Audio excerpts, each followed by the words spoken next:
Hello, friend. I want to welcome everyone, and I would encourage you to be the part of this mission on this portal. We will read the sectors of Indian economy, which is divided into two different videos. So it is the first part. So let us discuss.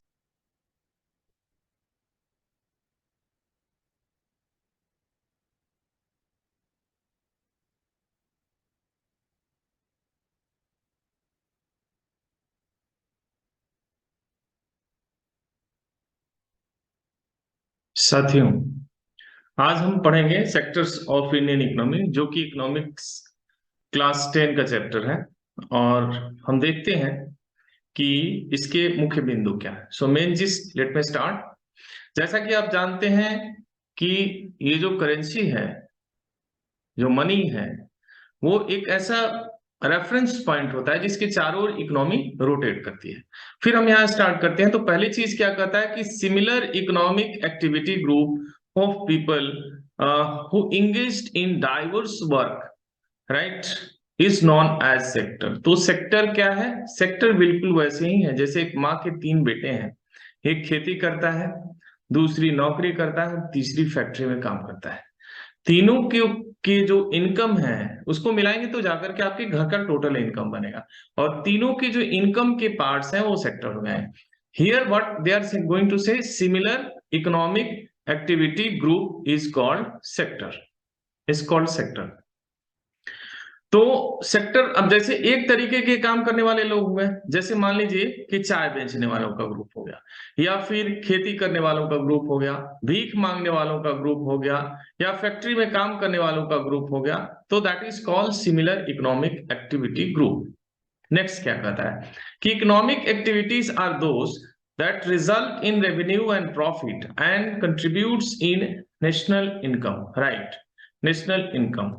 तो economic activities क्या होता है? जिससे हमारा source of livelihood है, उसको हम बोलेंगे इकोनॉमिक एक्टिविटी। और जो कंट्रीब्यूट करता है किसमें? रेवेन्यू में और नेशनल इनकम में। ये सबसे बड़ी चीज क्या है कि इकोनॉमिक एक्टिविटी लीगलाइज होना चाहिए, गवर्नमेंट उसको ऑथराइज करे ये करने के लिए, तभी वो जाकर के इकोनॉमिक एक्टिविटी बनेगी। यहाँ एक 3 वर्ड आ रहा है, जीडीपी, एनएनपी एंड जीएनपी। तो सही देखें तो ये क्या है? Basic parameters to assess the national income. This is the basic parameters to assess the national income: GDP, NNP and GNP. GDP means gross domestic product, NNP means net national product and GNP means gross national product. तो इसमें एक चीज देखेंगे कि जब तक GDP नहीं निकलेगा तब तक एनएनपी नहीं निकलेगा और जीएनपी भी नहीं निकलेगा। आपके लेवल तक जीडीपी का जानना जरूरी है। तीनों में बिल्कुल अंतर वही है, जैसे कहा जाए कि शाही पनीर है, मटर पनीर है, और फिर उसी में बोल दिया जाए भिंडी पनीर है। तो कॉमन चीज क्या आ गया? पनीर। अब यहाँ हम जीडीपी को देखेंगे कि जीडीपी क्या है। तो देखिए हम जीडीपी क्या है, जीडीपी को हम पहले डिस्कस करते हैं। जीडीपी है क्या? तो जीडीपी हम देखेंगे जीडीपी क्या है। So GDP is the final value of goods and services produced by a country within their boundary in a financial year, right. तो जीडीपी ये है, फाइनल वैल्यू है किसी गुड्स का और सर्विसेज का जो कि उस कंट्री के टेरिटरी के अंदर में एक साल में, एक फाइनेंशियल ईयर में उसकी वो फाइनल वैल्यू होती है।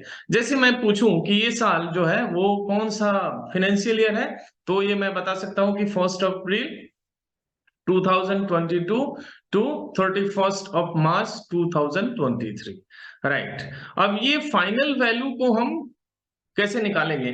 तो ingredients which are used to making the final goods is called the intermediate goods and their value is added in the value of final goods. जैसे मान लीजिए कि एक पैकेट ऑफ बिस्किट्स है, उसको बनाने में आटा लगा है, चीनी लगा है, एडिबल ऑयल लगा है, रैपर का दाम है। तो ये जितने इंग्रेडिएंट्स उसमें लगे हुए हैं ये हो गए इंटरमीडिएट गुड्स। और जो फाइनल, मान लीजिए कि 10 रुपए का वो पैकेट है, तो उसका वैल्यू हो गया 10 रुपीज, जो कि कंज्यूमर के पास है, राइट। तो हम देखें तो इसमें क्या है, बाकी के सेक्टर के वैल्यू भी उसमें इंक्लूडेड है, राइट। यानी प्राइमरी सेक्टर की वैल्यू इंक्लूडेड है, आटे का दाम उसमें है, चीनी का दाम है। दूसरी चीज क्या है, मैन्युफैक्चरिंग का जो प्रोसेसिंग का चार्ज है वो भी है, और जो बेनिफिट है, जो सर्विस प्रोवाइड कर रहा है, उसका भी उसमें कॉस्ट इंक्लूडेड है। सो दैट इज टू से क्लास 10 तक ये समझिए कि अगर नेशनल इनकम को टोटल पॉपुलेशन से डिवाइड कर दें तो मिलेगा आपको पर कैपिटा इनकम, राइट। तो कभी कभी ये क्वेश्चन पूछता है कि इंटरमीडिएट गुड्स क्या है, means the ingredients which are applied to make or manufacture a final good, that is called intermediate good.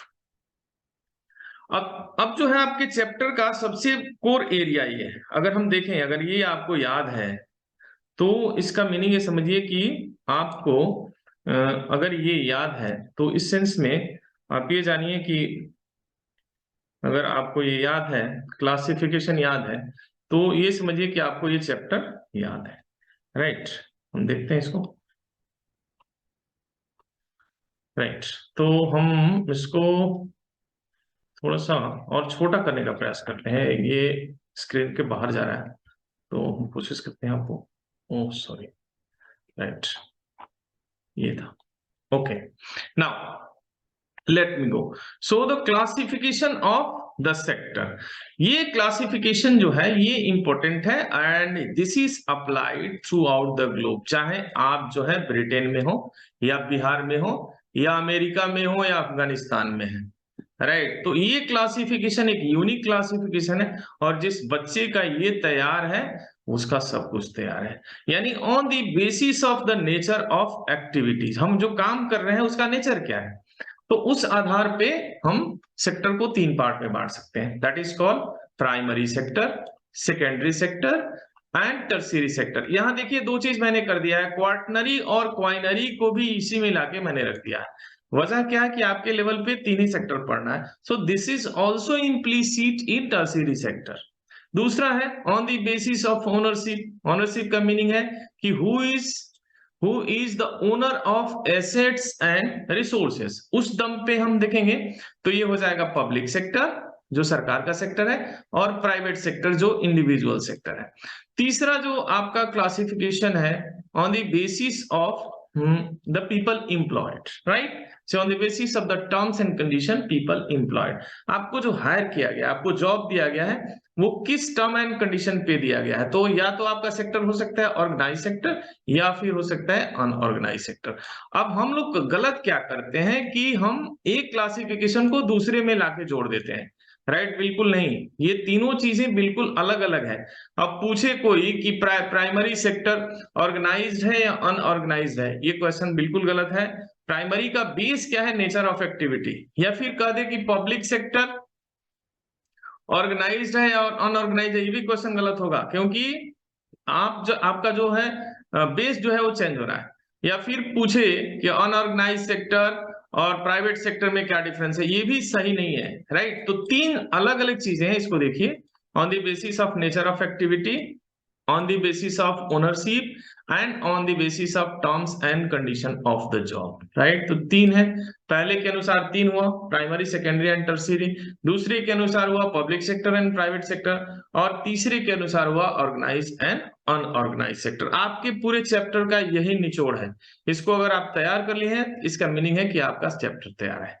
Okay, आगे चलते हैं। इकोनॉमिक एक्टिविटीज क्या होती है, source of livelihood.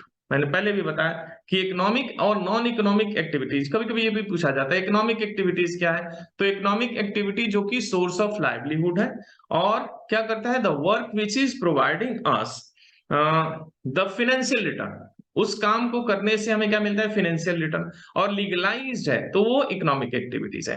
And the work which is not ensure the financial return, और legalise भी हो सकता है, इलीगलाइज भी हो सकता है, that is called non economic activities. अब इकोनॉमिक एक्टिविटीज अभी मैंने आपको बताया, या तो आप प्राइमरी में है, सेकेंडरी में है, टर्शियरी में है, आप क्या है, इकोनॉमिक एक्टिविटीज कर रहे हैं। और अगर आप जाकर के कहीं नारा लगा रहे हैं मुर्दाबाद जिंदाबाद, राइट, तो ऐसी कंडीशन में ये नॉन इकोनॉमिक एक्टिविटी आप अपने इंटरेस्ट के लिए कर रहे हैं, किसी रिलीजियस प्लेस पे जाके आप कोई सोशल वर्क कर रहे हैं, ये नॉन इकोनॉमिक है। किसी कंपेन में आप पार्टिसिपेट कर रहे हैं, ये नॉन इकोनॉमिक एक्टिविटीज है, राइट। अब आइए हम इस डिवीजन को पढ़ते हैं। तो पहली चीज क्या है कि यहां देखिए कि प्राइमरी एक्टिविटीज क्या है। तो primary activities include hunting, gathering, pastoral activities, fishing, forestry, agriculture, mining, enquiring, right. तो ये सारी चीजें कहाँ की जाती है? तो आउट ऑफ हाउस, इनडोर नहीं है, इसका नेचर क्या है? आउटडोर है। ये सब काम कहाँ होगा? घर के बाहर होगा। आउटडोर इसका नेचर, किसका? प्राइमरी एक्टिविटीज का। वजह क्या है कि नेचर से जुड़ा हुआ है सारा काम। तो इसमें काम करने वाला क्या कहा जाएगा? धूल धक्कड़ वाला काम है, तो they are using the red dress, that's why the people who are working in primary sector, that is called red collar worker, right? Red collar worker, right? Collar not collar, red collar worker, due to the outdoor nature of their work, right? तो एक चीज इसमें देखिए, data एक जरूर याद रखिएगा कि 44% इन्वॉल्वमेंट है एंड कंट्रीब्यूशन कितना है? 14%। ये बहुत नोटिसेबल है, 44% इन्वॉल्वमेंट है, यानी अभी भी लगभग 44% लोग जो है इसमें काम करते हैं प्राइमरी सेक्टर में, लेकिन कमा के कितना लाते हैं? ओनली 14%। नाम बड़े या दर्शन छोटे, राइट? नाम बड़े या दर्शन छोटे, समझ रहे हैं कि नहीं? यानी maximum involvement, minimum contribution. GDP में कंट्रीब्यूशन है, जो 1 रुपया घर में टोटल इनकम आ रहा है और उसमें देखें तो 14 पैसे जो है वो आ रहा है प्राइमरी एक्टिविटी से, लेकिन कितने लोग उसमें काम कर रहे हैं? 44%। ये बहुत ही निहायत जो है निगेटिव थिंग है, किसके लिए? डेवलपिंग कंट्रीज के लिए। Maximum involvement and minimum contribution. फिर हम देखते हैं दूसरा क्या है। तो दूसरी एक्टिविटी आएगी हमारे पास, इसको मैं दिखा दे रहा हूं, पहले समझा दे रहा हूं, फिर समझिए इसको। तो इसमें देखते चलिए, ये 77-78 का डेटा है, ये 2017-18 का है, यानी 71% लोग पहले काम करते थे, अब थोड़ा कम हुआ है, ये 44% हुआ है। और 21 से 25% सेकेंडरी में हुआ है, और 18% लोग काम करते थे, जो जाकर के 31%, ये काम करने वालों का है डेटा। नेक्स्ट देखिए, सेक्टर वाइज, इसको भी पढ़ लीजिए, फिर देखिए सेक्टर वाइज। देखिए जीडीपी में कंट्रीब्यूशन एग्रीकल्चर का, प्राइमरी सेक्टर का घटा है, कहां से कहां तक आया है? तो लगभग 50-55% से 14% पे आया है। सेकेंडरी में देखिए, ये लगभग 15% से 27% बढ़ा है, और टर्सीरी में लगभग 30% से कहा गया है 59-60% के आसपास ये इंक्रीज हुआ है, राइट? तो ये चीजें हैं। सेकेंडरी सेक्टर देखिए, सो सेकेंडरी सेक्टर क्या है? सेकेंडरी सेक्टर का मीनिंग है फैक्ट्री से, राइट? मैन्युफैक्चरिंग से। तो मैन्युफैक्चरिंग में 25% लोग इन्वॉल्व हैं, और वो जीडीपी में उनका कंट्रीब्यूशन है 27%, यानी लेस इन्वॉल्वमेंट, मैक्सिमम प्रॉफिट। तो ये एक्टिविटी क्या है? Value added natural resource by transforming raw materials into valuable products. Cotton in the boll has limited use. अब 100 रुपए किलो बिकेगा, लेकिन जैसे ही उसका यार्न बनाएंगे या फिर जैसे उसका फैब्रिक्स बनाएंगे, उसकी कॉस्ट बढ़ती जाएगी, 300 से 3000 हो सकता है, राइट? सो ये क्या करता है? वैल्यू एडेड एक्टिविटीज है, यानी अगर डेवलप इकोनॉमी देखेंगे तो उसमें मैक्सिमम लोग या तो सेकेंडरी में होंगे या फिर टर्सीरी में होंगे। चाइना मैन्युफैक्चरिंग के दम पे पूरी ग्लोब पे एक सुपर पावर बना हुआ है। So secondary in activity involve concern with the manufacturing. 3 word ध्यान रखिए, इसमें क्या क्या है? मैन्युफैक्चरिंग है, प्रोसेसिंग है, एंड कंस्ट्रक्शन, इंफ्रास्ट्रक्चर, इंडस्ट्री। और इसमें काम करने वाला आदमी कहा जाता है blue collar worker, right? Blue collar worker. Is it clear? Bharat में इसमें ऑप्टिमम ग्रोथ नहीं हो पाया, इसलिए मैक्सिमम लोग अभी भी एग्रीकल्चर की तरफ हैं, जो कि एक बहुत बड़ी भयावह समस्या है, राइट? तो अभी हमको किसको बढ़ाना होगा?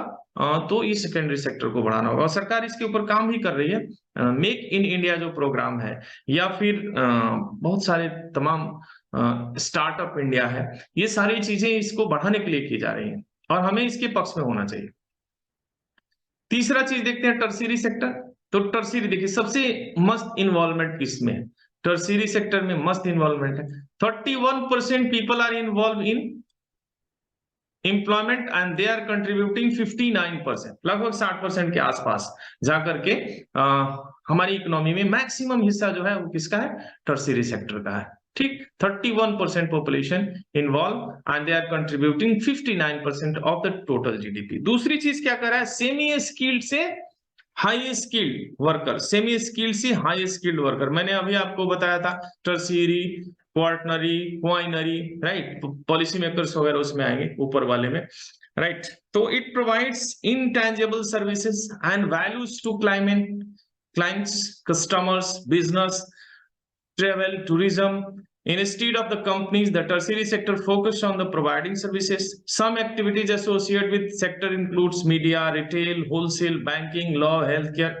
नई नई चीजें जुड़ रही हैं, रेस्टोरेंट्स है, टूरिज्म है, ट्रांसपोर्टेशन है, डिस्ट्रीब्यूशन है। टूरिज्म बहुत बड़ा सेक्टर है, आपको मालूम होना चाहिए 30 मिलियन लोग पूरे ग्लोब पे डायरेक्ट इन्वॉल्व है टूरिज्म में, राइट। और भारत भी एक बहुत बड़ा हब है टूरिज्म के लिए। White colour workers, steel colour workers, golden collar worker, pink colour workers, ये सारे बोले जाते हैं इसमें जो काम करने वाले हैं। तो अगर हम इसमें देखें तो सबसे बड़ी चीज क्या है कि इसमें आईजी से लेके सिपाही जी हो, समझ में आ रहा होगा आपको, या स्वीपर से लेकर के पुलिस सुपरिटेंडेंट तक ही क्यों नहीं हो, गेट कीपर्स हो या जनरल हो, या फिर प्रधानमंत्री हो या गांव का प्रधान हो, राइट, या पीयून हो या प्रेसिडेंट हो, या फिर कोबलर हो या कमिश्नर हो, ये सारे लोग सेमी स्किल से हाई स्किल्ड वर्कर जो होता है टर्शियरी सेक्टर में आते हैं, राइट। तो ये सबसे बड़ी चीज है और हमने इसको पढ़ा भी।